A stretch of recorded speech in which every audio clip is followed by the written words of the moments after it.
Tersebarnya isu putusan perceraian antara Paula Verhoeven dan Baim di Pengadilan Agama Jakarta Selatan, serta munculnya dugaan ketidakadilan dalam proses persidangan, tampaknya membuat Paula kecewa dan juga marah.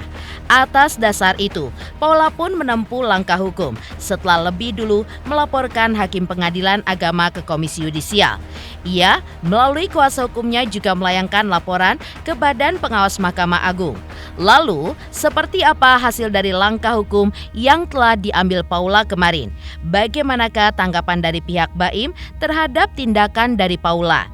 Di tengah merebaknya isu sensitif mengenai Paula yang diduga terpapar penyakit menular sebelum menikah dengan Baim. Dan seperti apa pula tanggapan advokat senior Hotman Paris Hutapea atas isu yang tengah berkembang ini?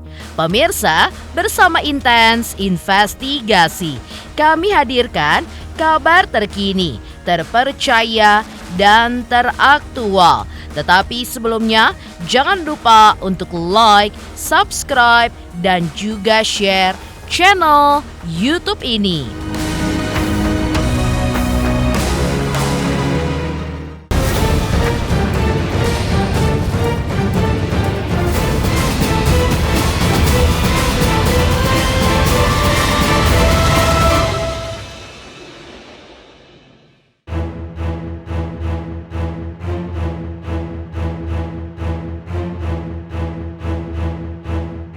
Perceraian antara Paula Verhoeven dan Baim Wong masih menyisakan sebuah polemik. Merasa dirugikan atas putusan Majelis Hakim Pengadilan Agama Jakarta Selatan yang menyatakan dirinya terbukti berselingkuh dan disebut sebagai istri yang durhaka. Paula pun mengambil langkah hukum setelah lebih dulu mengadukan hal ini ke Komisi Yudisial. Kemarin, melalui kuasa hukumnya, Paula pun juga melaporkan dugaan pelanggaran administratif dalam proses persidangan perceraian tersebut ke Badan Pengawas Mahkamah Agung. Menurut pihak Paula, terdapat dugaan pelanggaran administratif yang cukup jelas selama proses persidangan. Karena itulah, pihaknya pun mengajukan 3 poin utama yang menjadi keberatan. Yang pertama, perubahan metode pembacaan putusan yang semula dijadwalkan melalui e-court, namun tiba-tiba dilakukan secara terbuka tanpa pemberitahuan kepada pihak Paula. Yang kedua, terkait tersebarnya cuplikan ataupun salinan putusan yang diklaim sebagai hasil akhir perceraian antara Paula dan Baim. Padahal, dokumen tersebut masih dalam tahap pemberkasan dan belum dipublikasikan secara resmi. Hal ini pun menimbulkan dugaan adanya penyebaran informasi dengan itikat yang tidak baik. Pihak Paula juga meminta Badan Pengawas Mahkamah Agung untuk memeriksa lebih lanjut dampak yang mungkin timbul, termasuk potensi diskriminasi terhadap perempuan dan juga anak. Yang ketiga, adanya dugaan pelanggaran terhadap Undang-Undang Perlindungan Data Pribadi karena data pribadi Paula dipublikasikan secara vulgar. Hal ini pun dinilai sangat merugikan, baik secara mental, ekonomi maupun masa depan Paula dan anak-anaknya.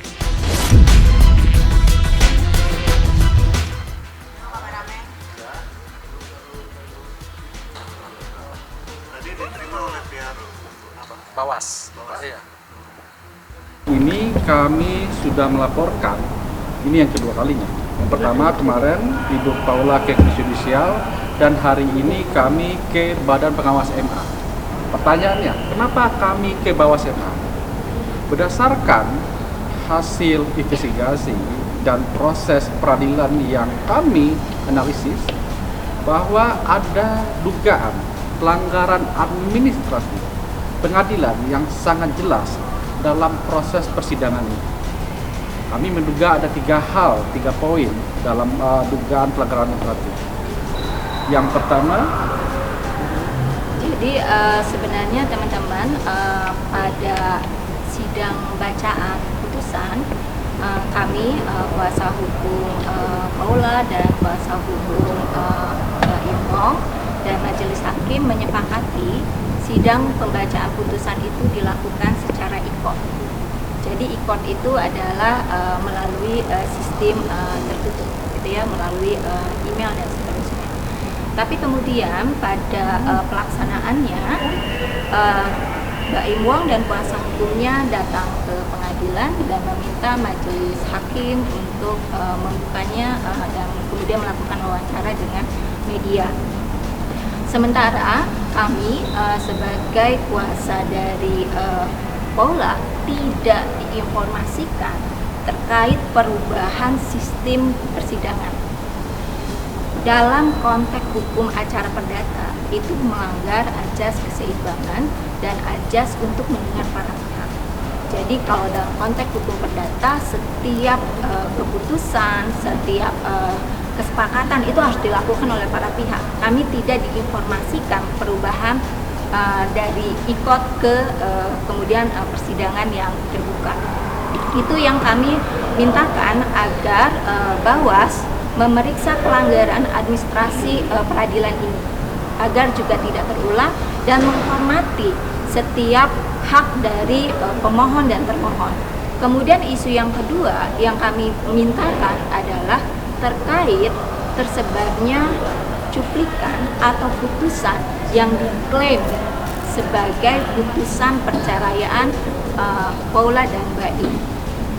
Dalam catatan kami, putusan itu masih dalam tahap minutasi. Minutasi itu adalah tahapan pemberkasan yang nanti akan disampaikan ke sistem pengarsipan dan kemudian baru diunggah di website putusan Go.id. Putusan untuk publik hanya bisa diakses melalui putusan Go.id dan itu melalui proses panduan sesuai SK Mahkamah Agung nomor 144.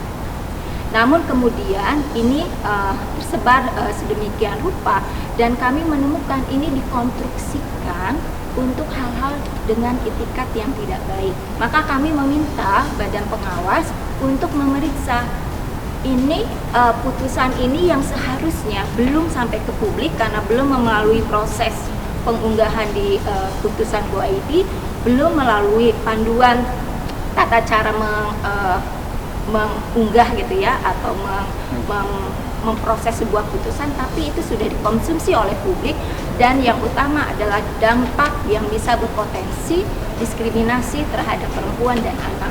Itu yang juga kami mintakan untuk dilakukan penelusuran siapa dan bagaimana putusan itu bisa sampai kepada publik tanpa prosedur.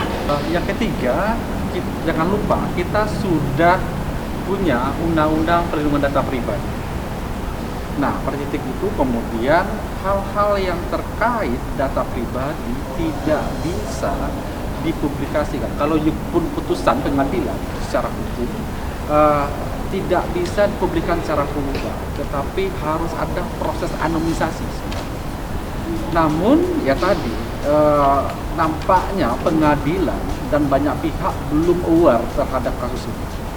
Bahwa kami melihat bahwa kasus Paula ini penting untuk dipelajaran bahwa ada hal yang paling terlanggar yaitu hak data pribadi atau hak privasi di sini yang seharusnya tidak disebar tapi kemudian menjadi konsumsi publik sehingga merugikan klien kami.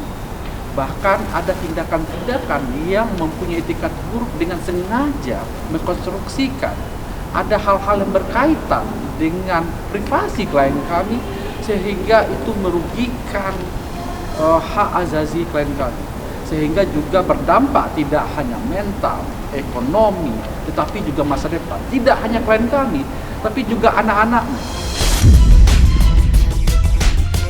Tak hanya itu, dalam laporannya, Erwin Natosma mengungkapkan adanya ketidaksesuaian antara pernyataan yang disampaikan oleh juru bicara Pengadilan Agama Jakarta Selatan dengan isi teks dalam putusan hakim. Menurut Erwin, pernyataan yang menyebut adanya orang ketiga seolah-olah mengkonfirmasi kepada publik bahwa telah terjadi perselingkuhan. Namun kenyataannya, hal tersebut tidak tertulis di dalam isi putusan. Karena itulah, informasi yang disampaikan tersebut dianggap sangat merugikan pihak Paula. Hal inilah yang mendorong Paula pun melaporkan permasalahan ini ke Komisi Yudisial. Ia pun juga menilai telah terjadi ketidakseimbangan antara apa yang tertulis dalam amar putusan dengan pernyataan yang disampaikan oleh pihak humas pengadilan. Menurutnya, seorang juru bicara seharusnya tidak memberikan opini, melainkan hanya menyampaikan isi dari teks putusan yang sah. Akibat dari pernyataan yang dinilai tendensius dan tidak akurat itu, Paula pun merasa menjadi korban ketidakadilan dan merasa dipojokkan di mata publik. Terkait beredarnya isi putusan yang menyebutkan bahwa Paula mengidap penyakit sebelum menikah, Siti Aminah pun menegaskan, hal tersebut harus menunggu hasil penelusuran dari Bawas MA untuk memastikan apakah dokumen yang beredar tersebut otentik dan sesuai dengan putusan resmi dari Pengadilan Agama Jakarta Selatan. Terlebih lagi, menurutnya dalam Undang-Undang Perlindungan Data Pribadi terdapat ketentuan yang melarang penyebaran informasi yang bersifat pribadi ke publik. Karena hal itu pun merupakan hak privasi yang harus dilindungi. Oh ya, ada satu hal yang menarik dalam laporan kita, yaitu kami juga melihat ada gap antara pernyataan yang disampaikan oleh juru bicara Pengadilan Agama dengan teks yang ada dalam putusan. Misalnya mengatakan bahwa terbukti adanya orang ketiga. Kata-kata terbukti ada orang ketiga itu menginisiasi publik, sehingga seakan-akan ada perselingkuhan tanda kutip, ada hubungan intim dan lain-lain. Dan ini tidak ada, kalau kita cek dalam putusan itu tidak ada. Dan ini sangat merugikan. Itulah yang membuat Bu Paula kemarin secara reaktif pergi ke KY, dan nanti akan kita lengkapi dalam selanjutnya, bahwa ada ketidakseimbangan antara teks dan apa yang disampaikan. Juru bicara MA harusnya tidak beropini, harusnya dia cuma menyatakan apa yang ada dalam teks amar putusan, tidak, atau setidaknya proses, tidak masuk substansi dan beropini terhadap putusan. Nah, itulah yang kita lihat selama ini berkembang heboh sekali, sehingga kita lihat Bu Paula menjadi korban haram dalam hal ini, terzalimi, dipojokkan karena pernyataan-pernyataan yang tendensius dan tidak tepat. Itu juga kami masukkan dalam laporan. Oke, teman-teman, untuk putusan itu kan kita belum clear ya, yang disampaikan ke publik itu yang mana. Sehingga terkait hal itu, mungkin kita menunggu dulu hasil penelusuran dari Bawas, bagaimana dan apakah betul putusan itu otentik ya, sama dengan yang dihasilkan oleh Pengadilan Agama. Kemudian terkait dengan penyampaian bahwa diduga memiliki penyakit yang serius, itulah yang dimaksud tadi oleh Bang Erwin, bahwa di dalam Undang-Undang Perlindungan Data Pribadi ada hal-hal yang tidak boleh disampaikan karena itu hak privasi seseorang, siapapun itu. Ya, kalau di sini kan dikontekskan dengan Ibu Paula, tapi siapapun, status kesehatan itu hanya orang bersangkutan yang berhak menyampaikan. Kita pun tidak boleh menyampaikan.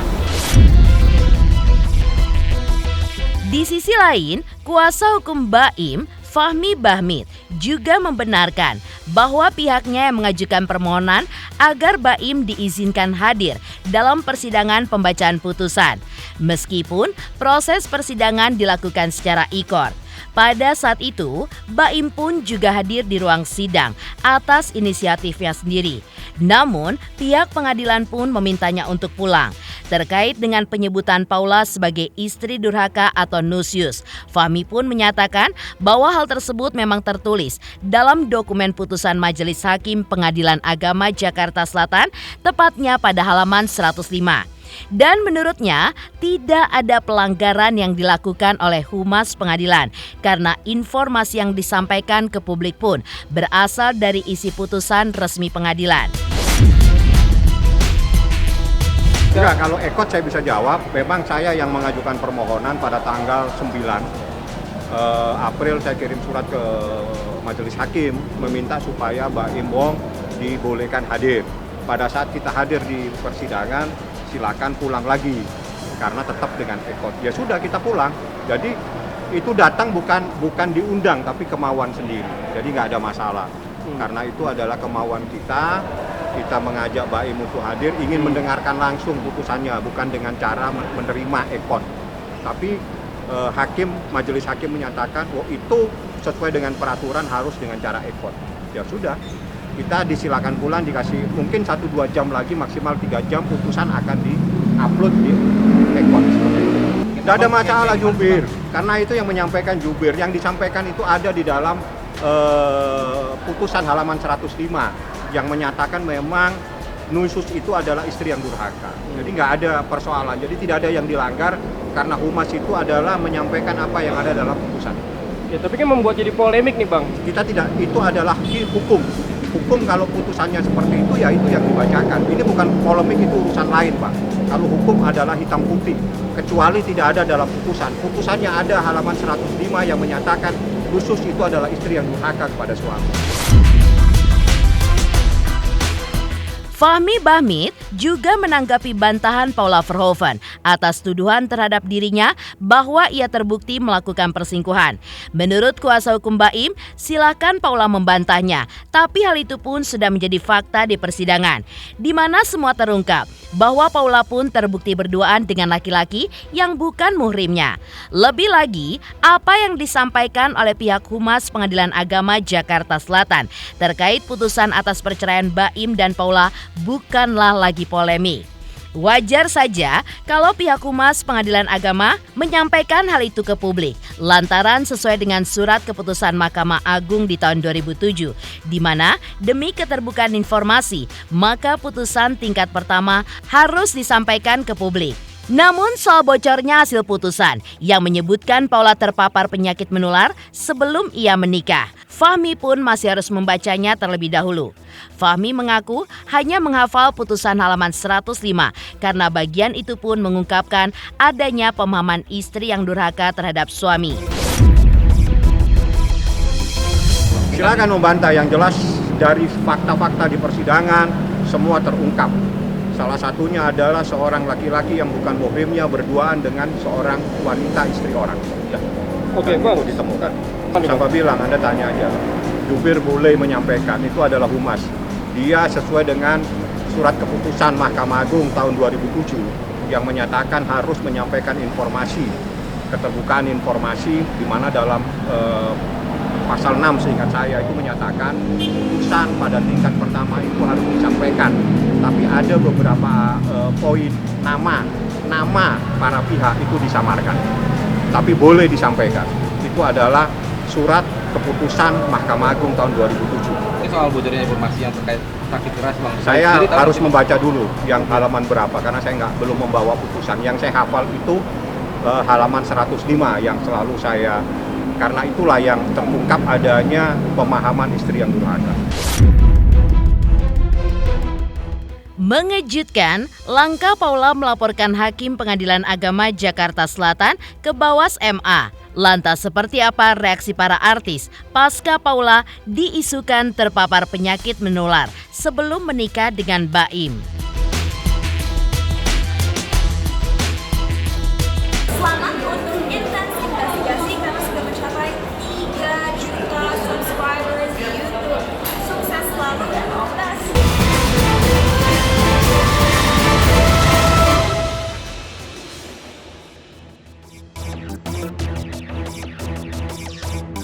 Paula Verhoeven kini tak hanya resmi bercerai dari Baim, namun ia pun juga menghadapi beban yang sangat berat. Ia pun dituduh berselingkuh dan istri durhaka terhadap suami. Selain itu, yang lebih memprihatinkan lagi, beredar kabar dari sebuah akun @nickmine17 yang memuat pertimbangan majelis hakim dalam proses perceraian yang menyebutkan Paula diduga terpapar sebelum menikah dengan Baim. Di tengah perjuangannya untuk membantah berbagai isu miring tersebut, Paula pun justru mendapatkan gelombang dukungan dari para sahabatnya. Dukungan itu pun juga terlihat melalui berbagai unggahan di media sosial sahabat Paula. Salah satunya datang dari Tia Aristia yang menunjukkan solidaritasnya dan menuliskan pesan dukungan hangat untuk Paula. "Peluk terus, aku di sini terus," tulis Tia Aristia. Lalu, dukungan lainnya pun datang dari Oki Setiana Dewi dengan menulis, "Banyak yang sayang. Semoga Allah melindungi Pau," tulis Oki. Tak hanya itu, Sesa Idris juga memberikan dukungannya. Aku padamu, Pau. Dan ada pula Keisha Warau yang menuliskan dukungan untuk Paula sebagai berikut. Pertahankan senyumanmu ya, Kak. Tulis Keisha. Kabar Paula yang diduga terpapar sempat mengejutkan publik. Lantas seperti apa pula tanggapan pengacara kondang Hotman Paris ketika Paula dituding terpapar sebelum menikah dengan Baim? Seperti apakah reaksi dari Hotman Paris Hutapea? Selamat untuk intens investigasi 3 juta subscriber, luar biasa sekali 3 juta. Ya pokoknya semakin sukses lah dan bisa menghadirkan sesuatu yang memang baik untuk diperlihatkan.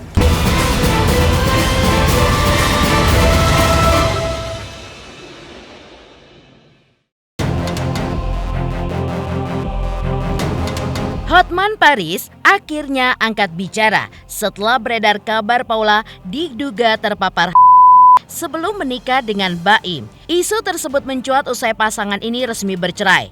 Dalam putusan itu, Paula pun terbukti berselingkuh dan dicap sebagai istri durhaka, sekaligus diduga mengidap sebelum menikah dengan Baim.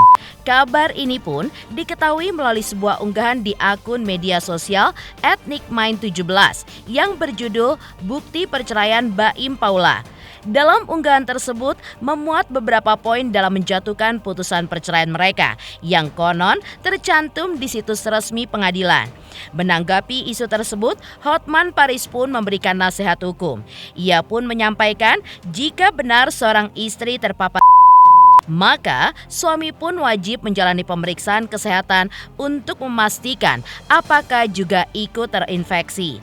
Pasalnya, hal itu pun mungkin terjadi. Hotman pun juga menyarankan agar dilakukan pemeriksaan medis menyeluruh untuk mengetahui dari mana asal mula penularan virus tersebut. Ia pun menekankan pentingnya pemeriksaan ini sebagai sebuah langkah yang preventif agar tidak membahayakan pihak lain di masa yang akan datang. Di sisi lain, melalui akun media sosial pribadinya, Hotman pun juga menyayangkan tindakan Baim yang membocorkan kabar sensitif ini ke publik. Seperti inilah ungkapan Hotman Paris. Kenapa kamu tega umumkan ibu dari anak-anakmu kena HIV? Akan jadi bahan olok-olok ejekan di sekolah anak. Kalau benar seorang istri mengidap penyakit HIV, tentu harus dicek dulu, dicek ulang apakah suaminya juga mengidap HIV. Karena sebagai suami istri tentu sering campur baik kontak fisik maupun kontak lain-lain.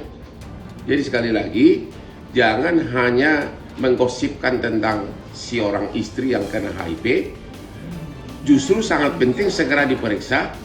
Suami juga harus segera diperiksa apakah benar dia mengidap HIV. Jangan-jangan dari siapa itu duluan? Apakah dari istri atau dari suami? Kita nggak tahu. Tapi yang pasti karena suami istri satu rumah dan mungkin juga ada kontak fisik maupun kontak di ranjang maupun di mana-mana atau hubungan intim. Kalau istri kena HIV, kemungkinan besar suami juga akan kena, kemungkinan besar. Jadi ada baiknya si suami segera mengecek kesehatannya ke dokter, cek ke lab untuk tidak membahayakan orang. Pemirsa Intens Investigasi, jangan lupa saksikan terus Intens Investigasi. Dan pastikan jangan lupa untuk like, subscribe, share, dan komen. Tim redaksi Intens Investigasi juga mengucapkan banyak terima kasih kepada semua subscribers hingga kanal Intens Investigasi kini sudah mencapai 3 juta subscribers.